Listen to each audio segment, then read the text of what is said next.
우리가 지금 보내고 있는 이 4월은 부활의 달입니다.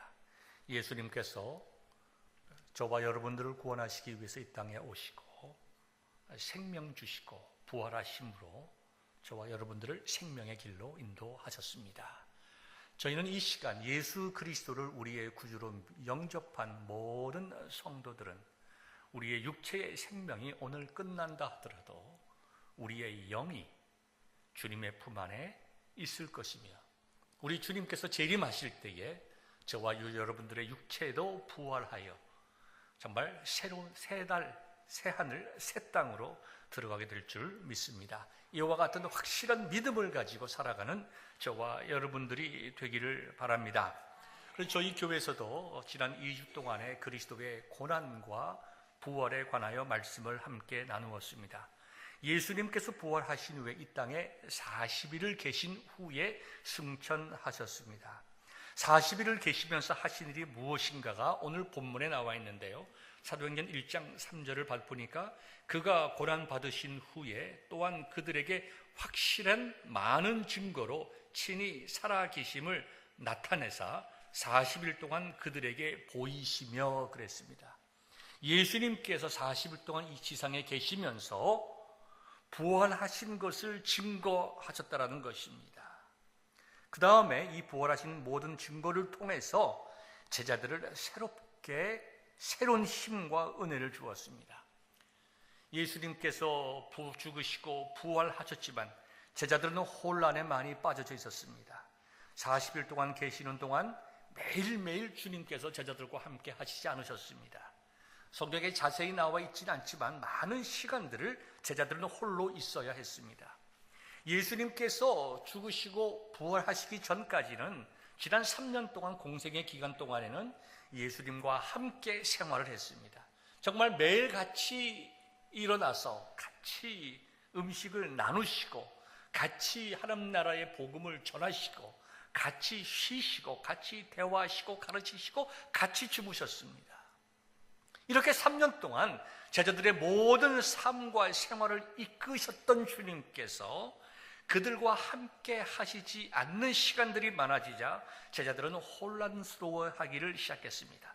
예수님께서 낭망에 빠진 제자들에게 새로운 용기도 주시고 또 의심하는 제자들에게 확신도 주시고 또 그들에게 새로운 은혜를 베푸셨지만 제자들은 앞으로 자신들이 어떻게 해 나가야 할지에 대한 그런 확신과 방향 감각을 갖지를 못했습니다.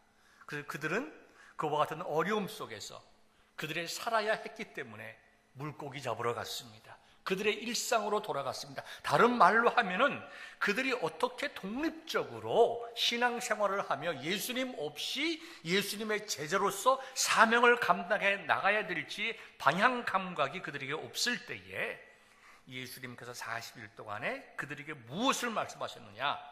하나님 나라를 선포할 것을 말씀하셨습니다.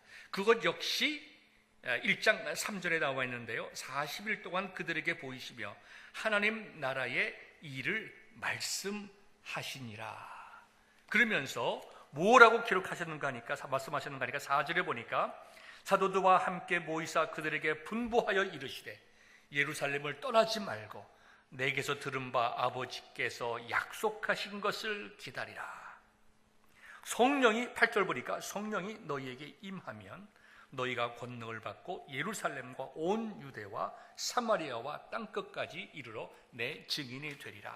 이와 같이 말씀하시고 우리가 마태복음 28장에 기록된 대로 예수님께서 하늘과 땅의 모든 권세를 내게 주셨으니 그러므로 너희는 가서 모든 민족을 제자로 삼아 아버지와 아들과 성령의 이름으로 세례를 베풀고 내가 너희에게 분부한 모든 것을 가르쳐 지키게 하라. 이렇게 명령하셨습니다.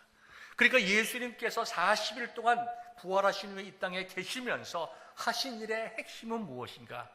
제자들을 위로하시고 격려하시고 그들이 어떻게 독립적으로 예수님 없이 복음을 증거하여야 할지에 대한 비전과 소명을 깨우쳐 주시고 이것이 너희들의 힘과 용기로 되지 않으니 흩어지지 말고 모여서 기도하고 성령께서 너희들에게 은혜를 베풀어 주시기를 기다리라. 그리고 성령께서 너희들에게 은혜와 능력을 주실 때에 너희는 나가서 하나님 나라의 복음을 선포하여라. 하늘과 땅의 모든 권세를 가진 내가 세상의 끝날까지 너희와 함께 할 것이다. 두려워하지 말아라. 너희는 나로부터 배우고 확실한 그 모든 일들 가서 가르치고 세례를 베풀고 하나님 나라의 복음을 증거하여라. 예수님께서 제자들에게 그와 같이 말씀을 하셨던 것입니다. 이와 같은 예수님의 40일 동안의 사역에 순종하여 제자들이 예루살렘을 떠나지 아니하고 함께 기도할 때에 했을 때에 성령의 충만함을 받아 그들이 나가서 능력 있게 예수 그리스도의 십자가의 복음을 증거했던 것을 우리는 사도행전을 통해서 잘 알고 있습니다. 이와 같이 하나님의 일은 하나님께서 하시는 거예요. 하나님께서 계획하시고 이끌어 나가십니다. 그리고 하나님의 말씀, 즉 예수님의 말씀에 순종하는 자들을 통하여 하나님의 영광과 기적을 경험하게 하시는 것입니다. 그렇기 때문에 저와 여러분들은 어찌하든지 하나님께서 우리를 통해서 하나님의 놀라우신 일을 감당할 수 있도록 우리 자신들을 들여 하나님의 말씀에 순종하는 귀한 제자들 될 수 있기를 주님의 이름으로 축원합니다. 왜 예수님께서 제자들에게 복음을 증거하라고 하였느냐? 왜 예수님께서 제자들에게 하나님 나라에 대해서 선포하라고 하셨는가? 왜 예수님께서 가르치신 그 모든 말씀을 선포하라고 하였느냐? 왜 그렇습니까? 거기에 생명이 있기 때문입니다. 예수 그리스도의 십자가의 복음만이 저와 여러분들을 구원할 수 있기 때문입니다. 지난 주간에 일주일 동안에 쿠바에 다녀왔습니다. 쿠바는 전 세계에 남아있는 정말 유일무이한 북한과 함께 남아있는 공산국가입니다. 이 공산국가가 어떤 결과를 가져오는가 저와 여러분들이 너무나 잘 알고 있습니다. 여러분 북한을 보십시오. 북한이 어떻게 됐습니까? 정말 김일성, 김정은, 김정일, 김정은 3대의 세습을 통해서 남아있는 것이 무엇입니까? 하나님 모르는 자들의 인도와 지도하에 있는 사람들의 삶이 어떻습니까? 얼마나 가난하고 궁핍한 삶을 살아갑니까? 쿠바도 마찬가지입니다. 60년 동안 공산주의를 실시한 그 나라에 가보니까 그야말로 참 가난하고 불쌍하고 참 안타까운 모습밖에 남지를 않습니다. 쿠바는 참 여러모로 독특한 나라입니다. 짧게 말씀을 드리면 태어나서 죽을 때까지 의료가 무상으로 제공됩니다. 의료보험이 없어요. 나라가 모두 국가 백성들의 주민들의 의료를 다 책임집니다. 아프면 나라에서 다 고쳐줘요. 뭐 돈이 얼마가 들어가든지 일절 돈 받지 않고 의료를 다 평생 책임을 집니다. 그 다음에 모든 사람에게 집을 한 칸씩 줍니다. 얼마나 좋습니까? 모든 사람들에게 배급을 해서 먹을 것과 입을 것을 나누어 줍니다. 그리고 모든 사람에게 무상으로 대학교까지 공부를 시켜줍니다. 세상 낙원이죠. 태어날 때부터 죽을 때까지 먹을 거 줍니다. 병들면 치료해 줍니다. 공짜로 또 대학교까지 공부를 시켜줍니다. 거기다가 나라가 얼마나 좋은지 전 세계에서 약 3만 명의 유학생들을 공짜로 받아들여가지고 의학 공부를 시킵니다. 그래서 그 쿠바에는 주로 이제 아프리카나 제3세계에서 온 3만여 명의 의과 대학생들이 쿠바에서 5년 동안 무상으로 공부를 했습니다. 최근에 너무 어려우니까 1인당 4,000불씩 받는다고 그래요. 1년에. 그러니까 1년에 4,000불 받는 것 안에 모든 학비, 그 다음에 기숙사, 모든 생활까지 다 포함을 해서 1년에 4,000불만 내면 5년이니까 얼마입니까? 2만 불이죠. 2만 불에 모든 의학 공부 및 생활을 다 책임져주는 나라가 되었다. 어떻게 보면 정말 지상 낙원 같은 나라이지만 제가 거기 가 보고 그들의 삶을 바라보면서 하나님 없는 삶이 어떤 삶인가, 그 결과가 무엇인가 하는 것을 제가 보게 되었습니다. 또 그 쿠바는 그 어네스트 해밍웨이, 바다와 노인을 지은 세계적인 소설가, 또 노벨 문학상을 받은 어네스트 해밍웨이가 스스로 이런 얘기를 했습니다. 쿠바는 나의 제2의 조국이다. 어네스트 해밍웨이에 살았던 집도 가보게 되고 그 모든 그 박물관을 이렇게 쭉 보게 되었습니다. 노인과 바다라고 하는 그 소설의 내용이 뭡니까?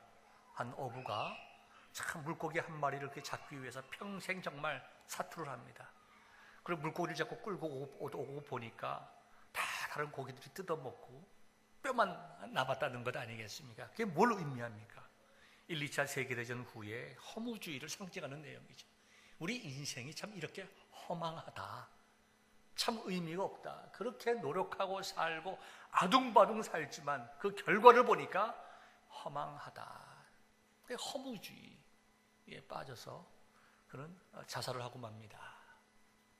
그뿐만 아니라 그의 모든 재산을 고양이에게 유산으로 남겼습니다. 그래서 플로리다에 가면 제가 가보진 않았지만 약 200여 마리의 고양이들이 어네스트 해밍웨이의 유산을 상속받아가지고 잘 먹고 잘 살고 있다고 합니다. 쿠바에 있는 그 살던 집에도 가보면 어네스트 해밍웨이가 타고 다니는 그 고깃배, 그 배 앞에 여러 마리의 고양이 무덤들이 있습니다. 그저 그걸 바라보면서 마음의 아픔을 좀 느꼈어요.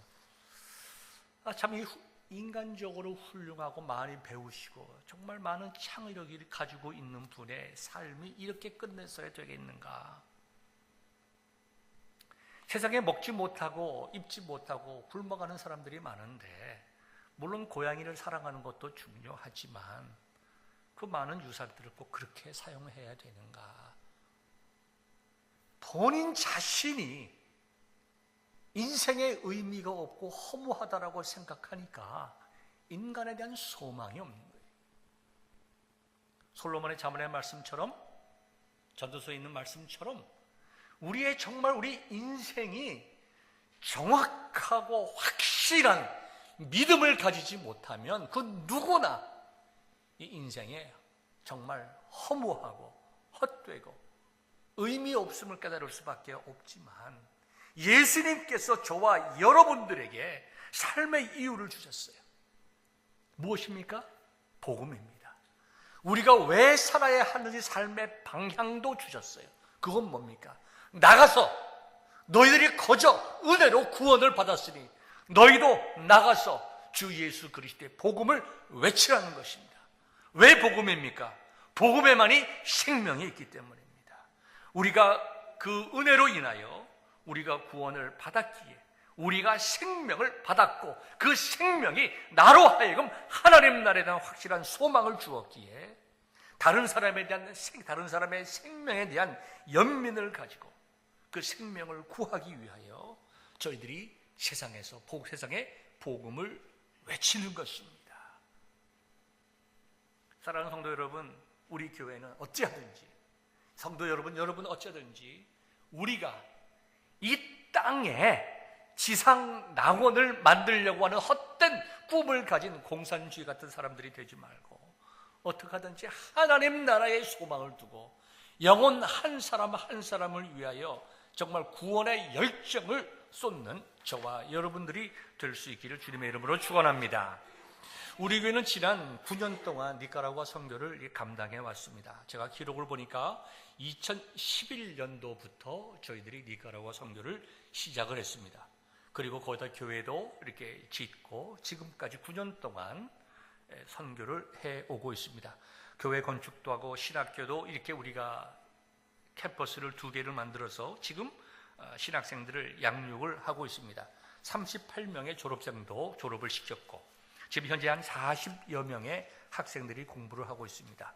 우리와 같이 협력 선교를 하는 김향자 선교사님의 그 말씀을 대로 하면 어떤 교회도 니카라구아에서 어떤 선교사님들도 정말 신학생들을 양육해서 짧은 시간 안에 38명을 졸업시킨 예가 지난 25년 동안 한 군데도 없다는 거예요.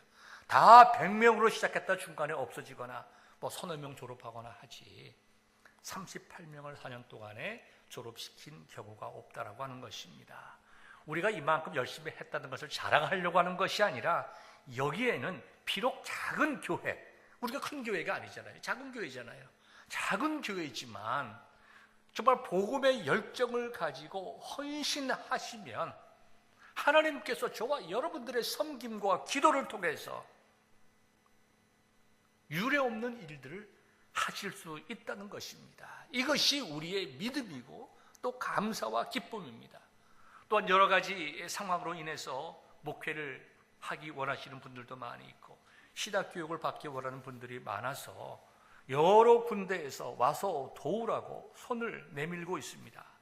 그래서 제가 지난번에 니카라구아를 다녀와서 오코탈이라는 곳과 또 디리담바라는 곳에 목사님들을 만나고 왔더니 그분들이 좀 빨리 좀 와서 우리에게 교육을 시켜주십시오.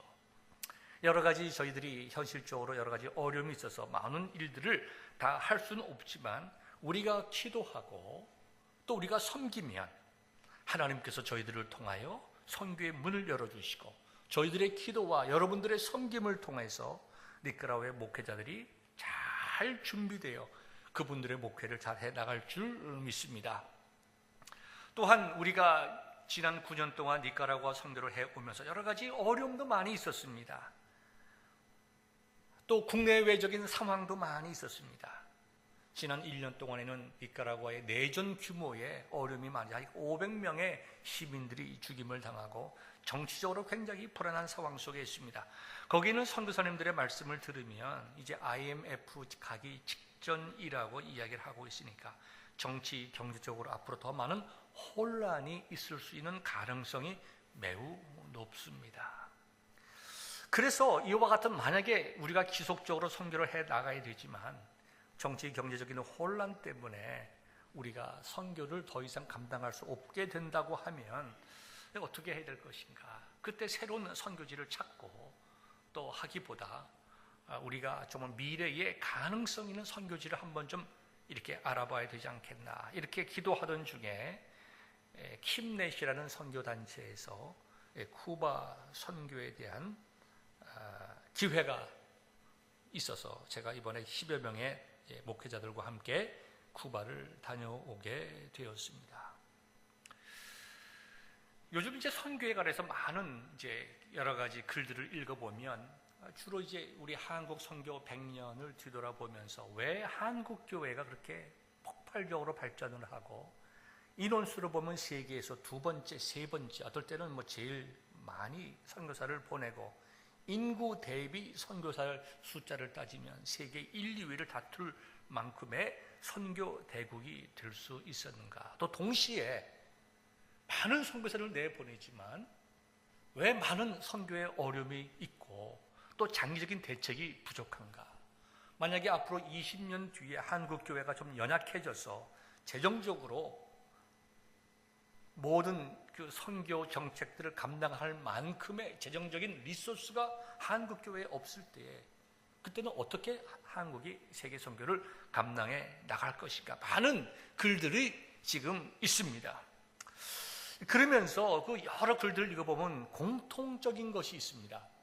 그것이 뭐냐면 우리 대한민국이 정말 선교를 받은 지 그 짧은 시간 100여 년의 기간 동안에 폭발적인 정말 기독교 유래에 찾아보기 힘든 그와 같은 큰 부흥을 가져올 수 있었던 것은 첫째는 하나님의 은혜요 성령의 능력이고 그 다음에 두 번째는 좋은 선교 정책이 있었기 때문이다. 이와 같은 말씀들을 하고 있습니다.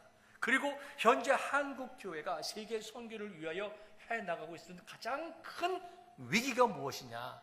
한국 교회가 폭발적으로 부흥할 수 있었던 선교 정책과 원리대로 우리가 지금 잘 못하고 있기 때문이다. 이와 같은 결론들을 저희들이 보게 됩니다. 1829년 3월 4일, 한 150년 전이 되겠죠. 뉴저지주에서 존 네비우스라고 하는 분이 태어납니다. 이분은 중국 선교와 한국 선교에 매우 중요한 분입니다. 이분은 프린스턴 신학교에서 신학 공부를 마친 후에 북장로교회 선교사로서 이제 중국의 선교사로 파송을 하게 됩니다. 가서 여러 가지 이제 논문들을 쓰고 글을 쓰면서 그 모든 것을 모아서 선교사가 어떻게 교회를 개척하고 발전시킬 것인가라는 책을 이게 남기게 됩니다. 영어 원제를 보면 Planting and Development of Missionary Church라는 책인데요. 그는 이 책을 통해서 선교 정책, 지금 우리가 소위 말하는 네비우스 원리라고 하는 선교 정책을 이야기를 합니다. 그 책이 있자 한국에 나가 있던 한국 선교사님들이 1890년도에 존 네비우스를 한국으로 초청해 조선반도로 초청해서 그분의 선교 방법을 받아들이고 네비우스의 원리대로 선교를 해나가면서 한국 교회가 초창기 선교 시기에 큰 발전을 하게 됩니다. 두 가지 측면을 볼 수가 있는데요. 첫 번째 측면은 선교사적인 측면에서 보면 선교사들이 서로 협력해야 된다. 그리고 좋은 선례를 남겨야 된다. 양적인, 외적인 목표에 치중하지 말고 복음적인 건강한 교회를 하나씩 좋은 익세플을 만들어서 주위에 있는 다른 교회, 즉 원주민 교회죠. 그때 우리 한국이 원주민이니까 원주민 교회 성도들이 따라할 수 있는 좋은 모델을 만들어 내가라. 이와 같은 것들을 선교사들에게 당부를 많이 했습니다. 물론 여러 가지 원리가 나와 있지만 그 다음에 또한 이제 교인들, 원주민들을 향하여서 세 가지를 얘기했습니다. 자전, 자치, 자립. 자전이라고 하는 것은 성도들이 나가서 스스로 전도하라는 것입니다. 나가서 전도하라. 자치, 스스로 교회를 운영하라. 선교사들에게 의지하지 말라는 거죠. 자립, 재정적으로 자립을 하여라. 성도들이 열심히 헌금하고 목회자가 성도들에게 헌금을 가르치고 11조 생활을 가르쳐서 목회자의 사례를 스스로 교인들이 책임을 지도록 하여라. 다 뭡니까? 선교사님들을 의지하지 말고 도움을 받지 않을 수는 없으나 스스로 나가서 전도하고 스스로 운영하고 스스로 헌금해서 스스로 교회를 짓고 목회자를 부양하라는, 목회자를 섬기라는 것입니다. 이와 같은 선교 원리가 대한민국의 기독교를 폭발적으로 발전시킬 수 있는 이유가 되었다고 선교사님들은 이야기를 하고 있습니다. 선교학자들은 얘기를 하고 있어요.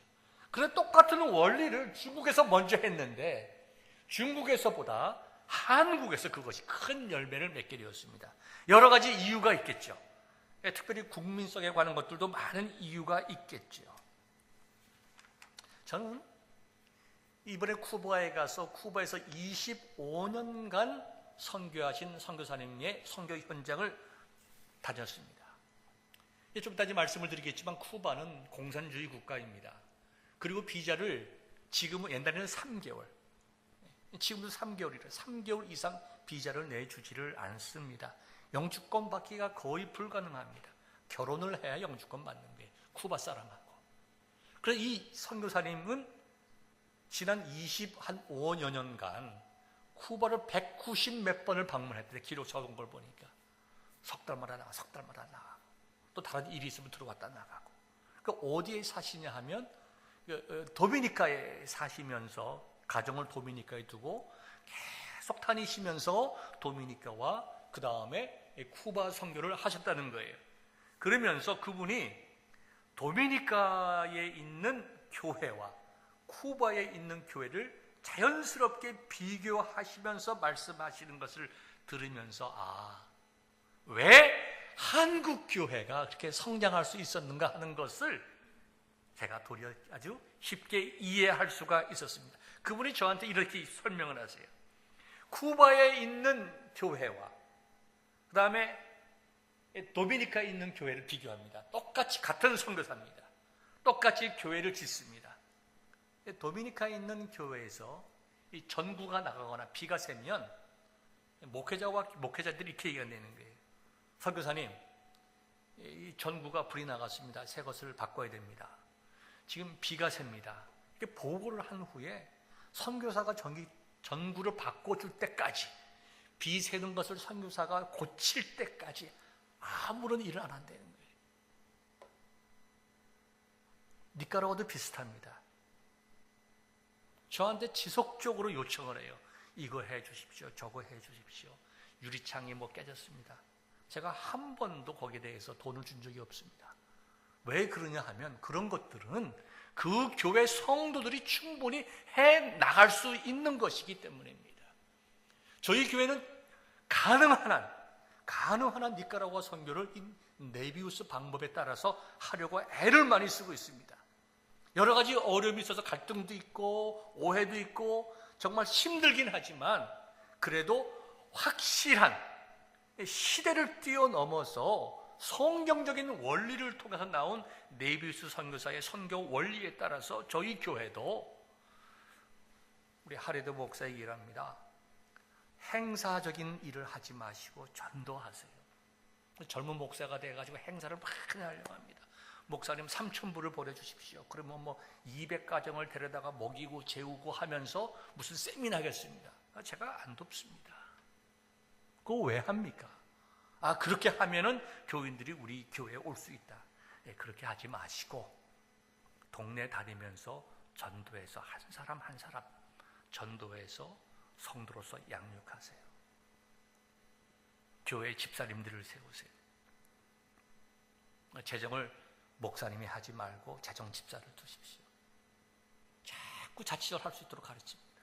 그리고 재정도 하레드 목사님, 우리가 3년 약정합니다. 3년 동안 후에는 우리가 더 이상 목사님의 사례를 지급하지 않습니다. 2년 동안은 풀로 지급하고 2년부터 6개월 동안은 해프 반 지급하고 그 다음에는 더 줄여나가서 3년 뒤에는 우리가 목사님 사례를 지원하지 않습니다. 많은 목사님들이 다 길가에서, 동료들이 길가에서 전도하고 가정에서 교회를 짓고 스스로 일을 하면서 목회를 합니다. 목사님은 이미 정말 이 지역에서 좋은 교회, 좋은 장소, 그리고 다른 목사님보다 훨씬 더 많은 사례를 받으면서 목회하는데 언제까지 노스캐로에 있는 교회가 목사님의 사례를 줄 거라고 절대로 생각하지 수도 없이 강조해서 자립하기를 원했습니다. 아직까지 자립이 안 되고 있습니다. 어려워요. 문화적인 차이가 있습니다. 또 그 나름대로 독특한 이유들이 있을 수 있습니다. 그러나 우리가 선교를 해 나감에 있어서 물론 선교지 현지의 여러 가지 환경과 문화와 그분들의 전통과 이런 것들을 우리가 이해하고 존중해 주어야 하지만 그것보다 더 중요한 건 뭔가 성경적인 원리라는 것입니다. 성경적인 원리보다 더 중요한 것은 없기 때문입니다. 그래서 저희 교회도 니카라과 선교를 하면서 자전 나가서 전도하십시오. 자칫 목사 혼자 하지 말고 가급적이면 성도들 교육하고 양육해서 모든 일들을 스스로 결정해서 하십시오. 세 번째, 재정적으로 자립하고 목사의 생활비를 교우들이 감당해 나가고 교회 시설이나 이런 것들은 스스로 좀 고쳐나가고 어렵고 힘든 것들은 당신들이 감당할 수 없는 것은 저희들이 해야 되겠지만 스스로 감당할 수 있는 것은 해 주십시오. 점점 나아질 줄 믿습니다. 이와 같이 해나갑니다. 그런데 제가 다른 여러 선교사님들의 말씀을 종합적으로 들어보면 대부분의 중남미에 있는 선교들이 미국의 이민교회하고 매우 비슷합니다. 그저 서바이브 하기 위해서 애를 쓰는 교회들, 그 다음에 여러 가지 갈등들, 미국에 있는 한인교회가 가지고 있는 모든 갈등들은 어디가나 동일하게 다 있습니다.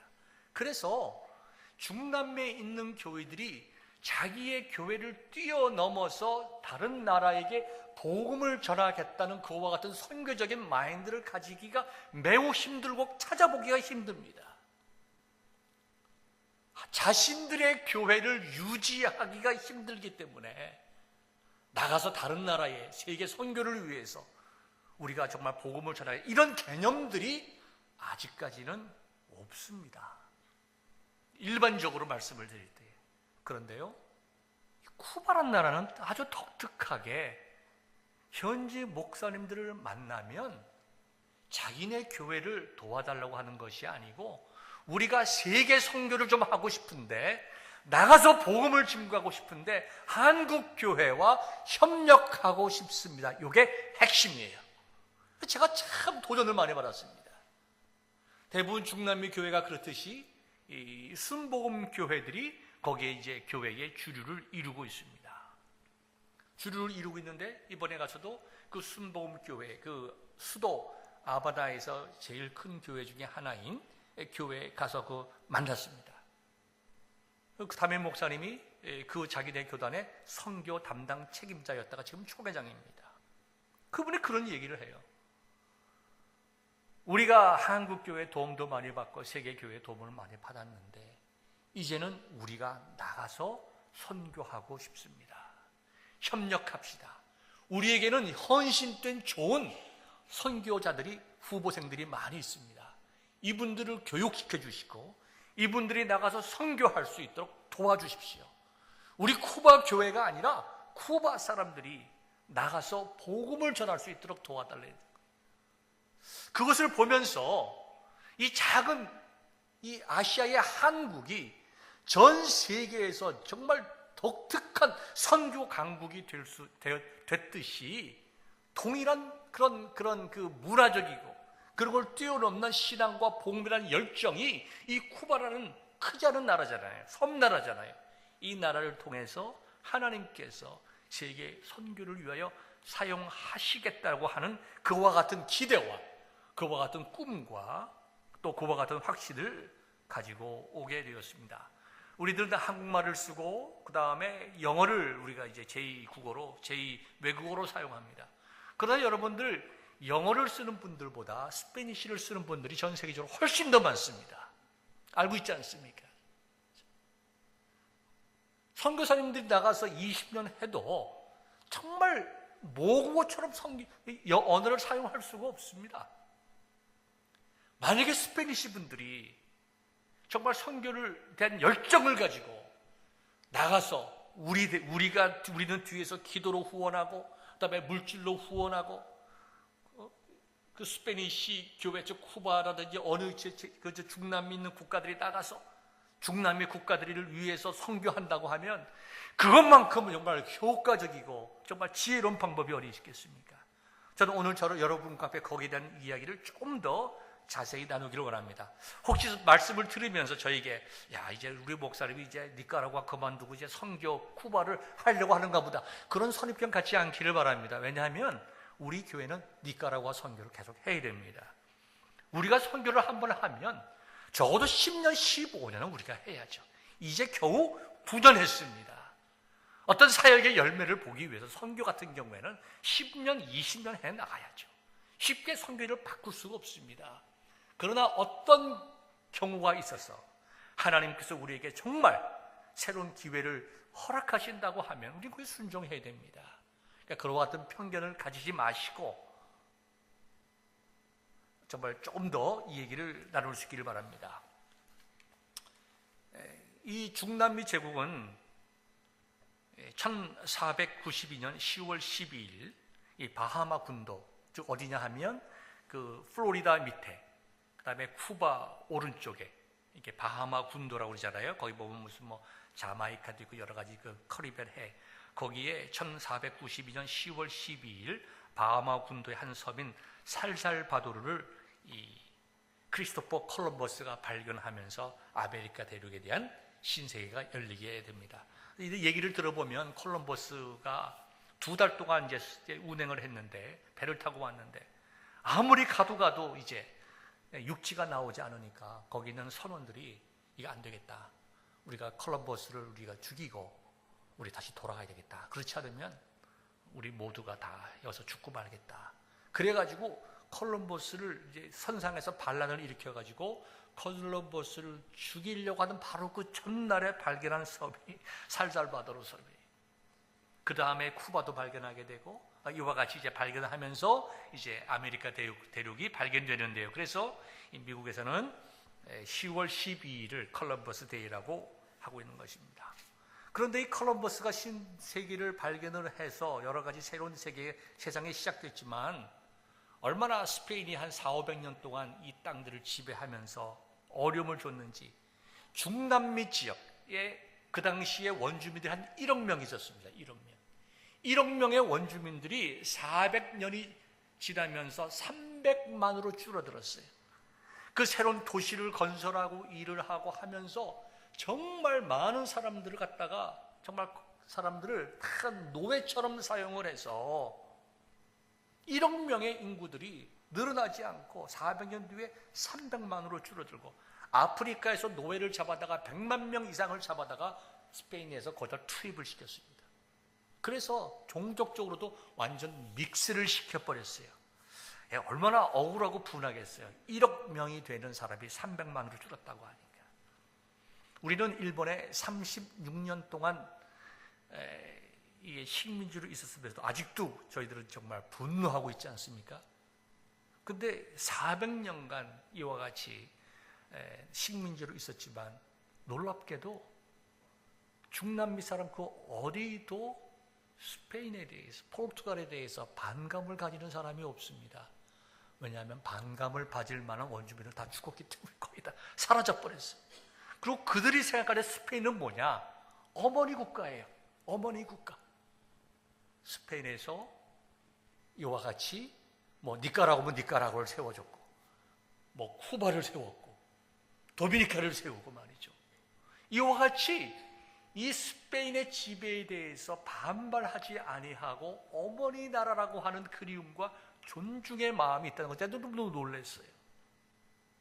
그러면서 여러 가지 식민지 정책에 대한 네거티브한 그 요소들이 굉장히 많이 있지만 동시에 이 기독교의 복음이 하나님의 뜻 가운데 전파가 되었다는 것입니다.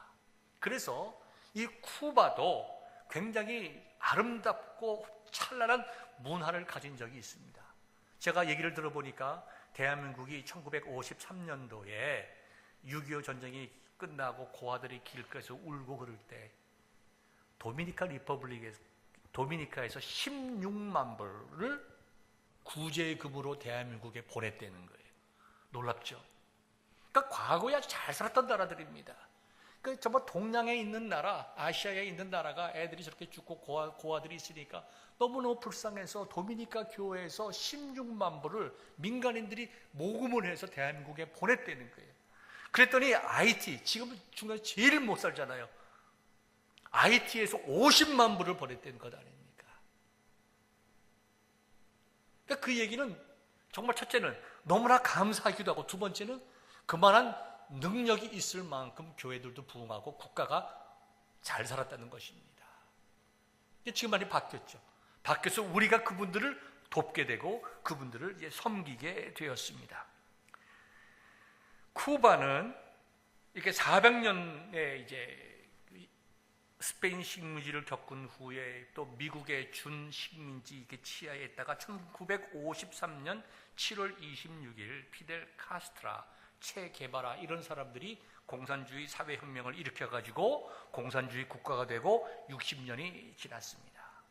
처음에 말씀드린 것처럼 전 국민 무상으로 먹이고 집 하나씩 다 주고 무상으로 교육시키고 무상으로 의료를 주는 보험이 필요 없는 이와 같은 지상 낙원을 만든다고 했던 그 결과가 60년이 지난 다음에 보니까 폐허처럼 됐더라.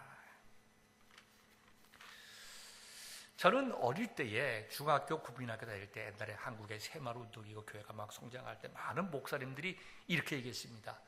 전 세계 지도를 봐라. 예수님 믿는 국가들은 다 부자들이고 예수님 믿지 않는 국가들은 다 가난하다. 이렇게 가르쳤어요. 이게 뭐 사실이기도 아니기도 하지요. 그래서 조금 철이 들면서 저건 아닌 것 같다. 좀 비판적인 생각이 들면서 그런 생각을 가지고 그렇게 말씀하는 건 꼭 옳은 것은 아니다. 이렇게 비판적인 태도를 취했는데 요즘 와서 가만히 생각을 해보면 역시 그 말씀이 맞다. 모든 국가와 민족들의 일반적으로 다 동일하게 적용할 수는 없지만 하나님을 믿는 그들에게는 확실한 복된 생활이 있었다는 거예요.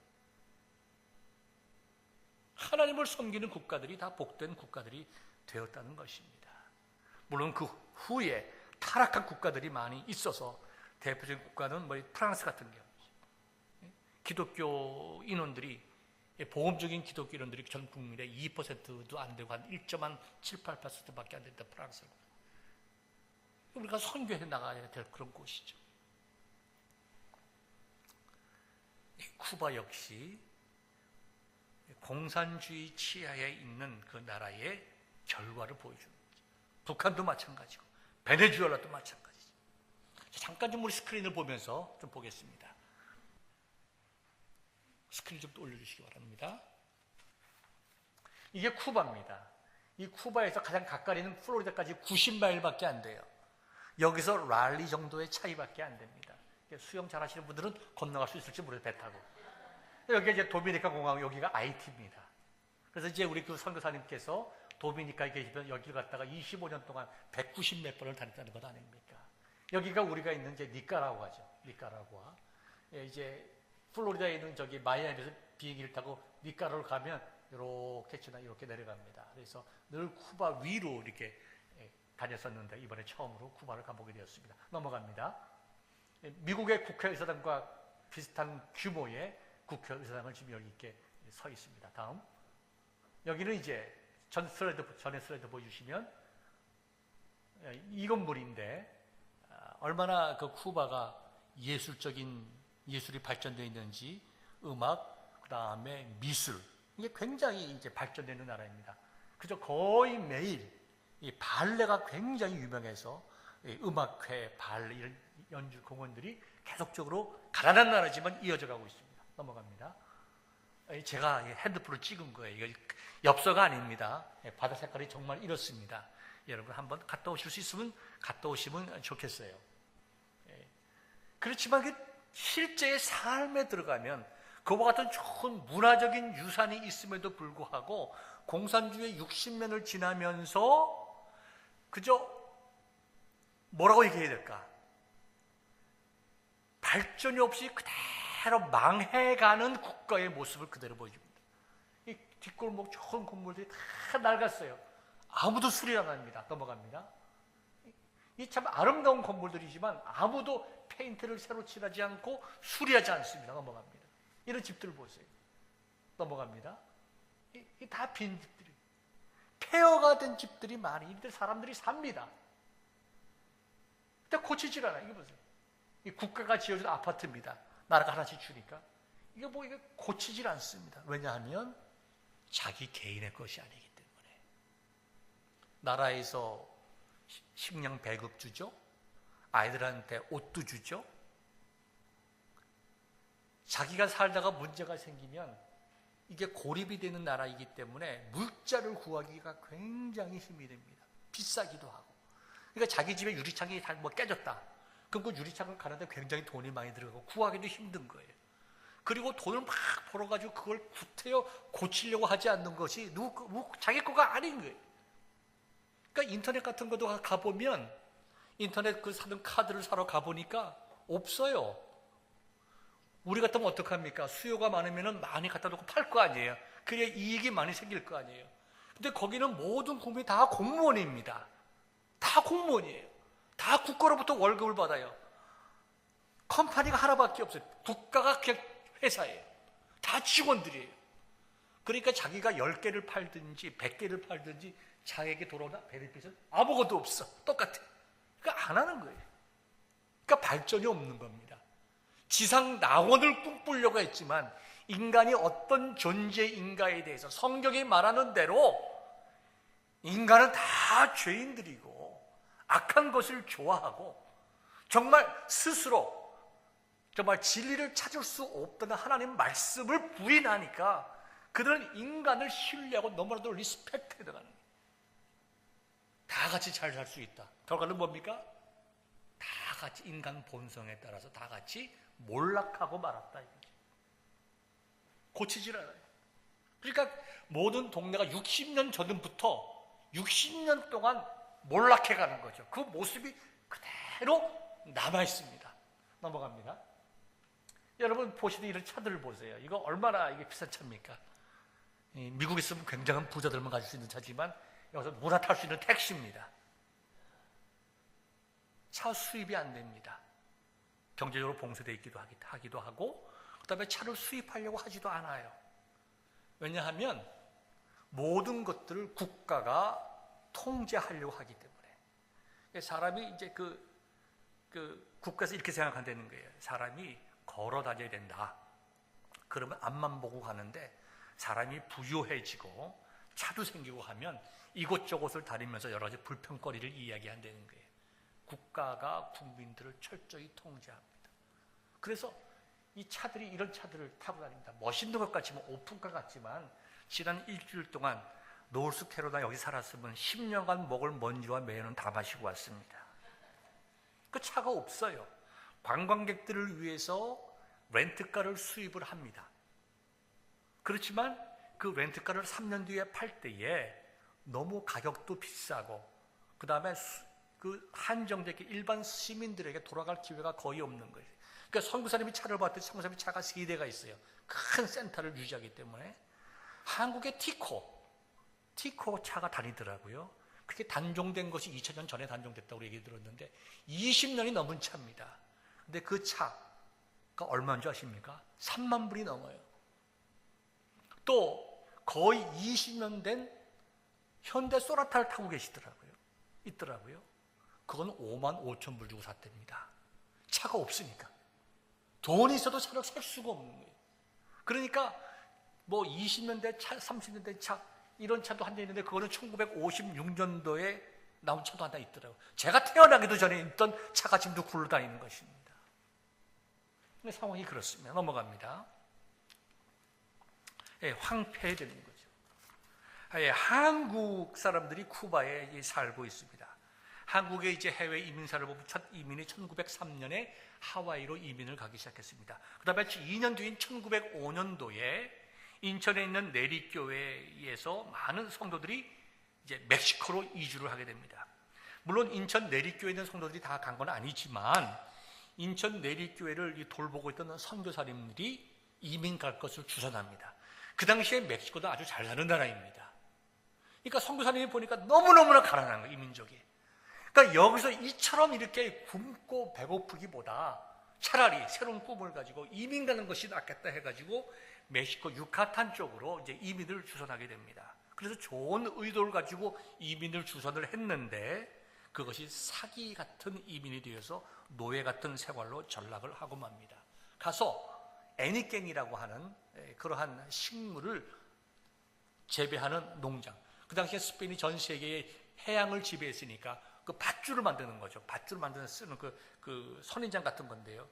그게 너무너무나 고된 일이었습니다. 그래서 이 계약이 끝날 때쯤 되어서 1921년도에 약 280 몇 명의 사람들이 더 이상 여기서 애니깽 살 수가 없고 그 당시에 쿠바에는 사탕수수가 많았는데 그 당시에 사탕수수의 가격이 은의 무게값하고 똑같다는 거예요. 그러니까 은 1kg과 설탕 1kg의 가격이 밸류가 같았다는 거예요. 그러니까 설탕이 얼마나 귀했습니까?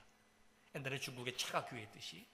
그래서 이 쿠바의 사탕수수 밭이 더 낫겠다 싶어가지고 약 300명이 조금 안 되는 한국 교포들이 멕시코로부터 배를 타고 이제 쿠바에 가게 되었습니다. 쿠바에 가는 그 도중에 전 자세히는 모르겠지만 설탕값이 폭락을 해서 한국의 사람들이 갔던 그 쿠바에서 다시 애니깽 농장으로 가서 농사를 짓고 지금까지 후손들이 나오는데요. 가보니까 이렇게 쿠바 이민 역사들을 쭉 이렇게 기록해 놓은 그 한국 한인들이 모이는 교회가 있더라고요. 넘어갑니다. 그래서 이게 쿠바 국기입니다. 여기는 이제 선교사님이 지은 이제 한국 학교 교실에 갔더니 이렇게 쿠바 국기와 한인 국기 같이 있습니다. 넘어갑니다.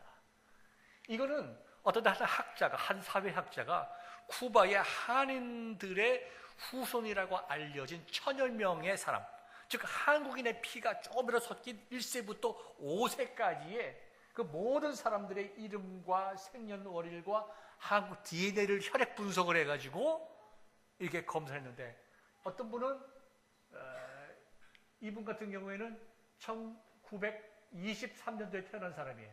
이분은 100%돼요. 보니까. 그러니까 할아버지 할머니가 한국 사람이고 어머니 아버지가 한국 사람이어서 자기가 100% 한국 사람들의 유전자를 가지고 있는 거예요. 이분은 뭡니까? 1990년도에 태어났네요. 캐티 고메즈 박. 성은 박씨지만 한국인 유전자는 보니까 20% 정도 가지고 있는 거죠. 이와 같이 한인들이 5 제너레이션 동안 살아가고 있는데, 이제 한 1000여 명의 한인들이 다 가난하게 살아요. 정말 우리가 미국에 하는 한인들이 얼마나 부유한지 모릅니다. 고생들은 하지만. 그러나 제3세계에 이렇게 이게 중남미에 살고 있는 한인 후손들은 참 그 나라 사람들보다도 훨씬 더 가난하게 삽니다. 우리가 안타까운 마음을 가지고 기도하고 도와야 할 줄 압니다. 넘어갑니다. 이제 한인 후손 자기가 이제 그 3세에 같이 좀 사진을 찍자고 해서 찍었습니다. 한국말 전혀 못합니다. 넘어갑니다. 이분은 안드레아 추라고 하는 할머니인데, 이게 3세지만 100% 한국 분입니다. 한국말을 잘 못하시는데 같이 애국가도 불렀고 같이 아리랑도 같이 부르는데 조금씩 따라 부르시더라고요. 96세 되시는 100% 한국인 분인데 아주 참 가난하게 삽니다. 넘어갑니다. 이게 부엌이에요. 플라스틱 통들도 귀한지 이렇게 버리지도 않고 빈통들이 다 이거 이렇게 모아놨고 참 가난하게 산다. 선교사님들이 말씀하시는데 이 쿠바에 있는 한인 후손들이 이렇게 참 가난하게 산다라고 하는 얘기 들었습니다. 넘어갑니다. 여기는 이제 미국 대사관이에요. 바로 여기 이제 하바나시의 센터에 있고 바로 여기 바다입니다. 이게 이제 원래 국교가 없다가 오바마 대통령 있을 때에 국교가 맺어집니다. 그래서 관광객들도 굉장히 많이 들어왔는데 지금 현재 그 도널드 트럼프 대통령이 관계가 지금 굉장히 안 좋고 경제적으로 굉장히 봉쇄를 하죠. 늘 사람들이 이 광장에 와서 미국 대사관 앞에서 데모를 합니다. 쿠바 사람들이. 그러면 미국 대사관에서 밖에다가 네온 사인을 만들어가지고 글자를 띄우는 거죠. 그러면서 정책들을 반대해 나가는 거죠. 쿠바에 대해서 이제 잘못된 것을 지적하고 그 다음에 미국의 입장을 변해 나갑니다. 그랬더니 이 쿠바 정부에서 이 앞에 이 국기봉입니다. 수백 개의 이 깃대를 만들어가지고 미국 대사관에 어떤 특별한 일이 있어가지고 쿠바 사람들에게 어떤 메시지를 전광 네온 사인으로 보내면 일단 시커먼 국기를 달아 시커먼 천을 달아가지고 수백 개의 천들이 시커멓게 있어가지고 백성들이 국민들이 그 대사관에 있는 그 네온 사인을 읽지 못하게 이렇게 방해하는 그와 같은 갈등이 여기 이렇게 있습니다. 넘어갑니다. 그럼에도 불구하고 여러 가지 경제적인 어려움들, 그 다음에 정말 진짜 가난합니다. 정말 60년 전에 부자였던 나라가 공산주의를 통해서 아주 가난하게 됐어요. 그럼에도 불구하고 제가 만난 쿠바의 교인들과 목사님들은 자기들이 나가서 세계 선교를 하겠다는 거예요. 협력하자는 거예요. 여기는 그 선교사님께서 지은 큰 센터입니다. 예배당도 있고 강당도 있고 있는데요. 여기서 정말 거의 매일 제가 몇 번 갔는데 거의 매일 행사가 열립니다. 그러니까 쿠바 지역에 있는 여러 어느 교회든지 여기에 모여서 먹고 자고 하면서 집회를 하는 거예요. 옛날에 우리 부모님 세대가 부흥회라면 어떻게 했습니까? 농한기에 보리쌀 이고 된장 푸고 해가지고 모여가지고 일주일씩 열흘씩 먹고 자고 하면서 장로님 집에서 먹고 자고 하면서 집사님 먹고 자고 하면서 부흥회를 했잖아요. 그런 것처럼 지금 쿠바의 영적인 분위기가 이렇게 뜨겁다는 거예요. 넘어갑니다. 여기는 또 신학교입니다. LA에 있는 한 교회에서 신학생들을 데려다가 1년씩 집중교육을 시킵니다. 그래서 먹여주고 재워주고 학비 1원도 받지 않고, 그 다음에 자기 가정을 가진 사람들이 대부분이니까 50불씩 지원을 해서 이제 생활하고 아이들 가르칠 수 있도록 이렇게 하고 1년 동안 가르치는데, 마침 들어가니까 수업 시작하기 전에 찬양하는 시간입니다. 넘어갑니다. 그러니까 이와 같이 더블 침대를 해가지고 뭐 250명 이상이 같이 먹고 자면서 이렇게 집회를 할 수 있는 한국의 기도원과 같이 이렇게 만들어 놓았던 것을 보게 됩니다. 넘어갑니다. 이제 마지막이죠. 예. 자, 여러분 이제 말씀을 맺겠습니다. 시간이 많이 지나갔습니다. 우리 한국교회가 주님께서 주신 지상의 명령을 수행하여 전 세계에 나가서 복음을 증거했듯이, 저는 이 쿠바가 우리 한국과 같은 그와 같은 그런 민족, 그와 같은 나라가 될 것 같습니다. 우리 주님께서 정말 나가서 성령의 능력을 받아서 예루살렘과 온 유대와 사마리아와 땅끝까지 이르러 증인이 되라고 우리에게 말씀하셨습니다. 예수님께서도 마태복음을 통해서 너희는 가라고 그랬어요. 모든 민족을 제자로 삼아 아버지와 아들과 성령의 이름으로 세례를 베풀고, 예수님께서 제자들에게 말씀하십니다. 내가 너희들에게 분부한 모든 것을 가르쳐 지키게 양육하라. 이와 같이 말씀하셨어요. 우리는 우리 교회도 지역사회를 위해서 복음을 증거하고, 또 하나님께서 기도하는 가운데 주신 니카라과를 위해서 기도하고, 또 쿠바가 세계 선교를 감당할 수 있도록 저와 여러분들이 기도하면서 협력하여 예수 그리스도의 증인이 되는 그와 같은 귀한 성도 될 수 있기를 주님의 이름으로 축원합니다. 기도하겠습니다.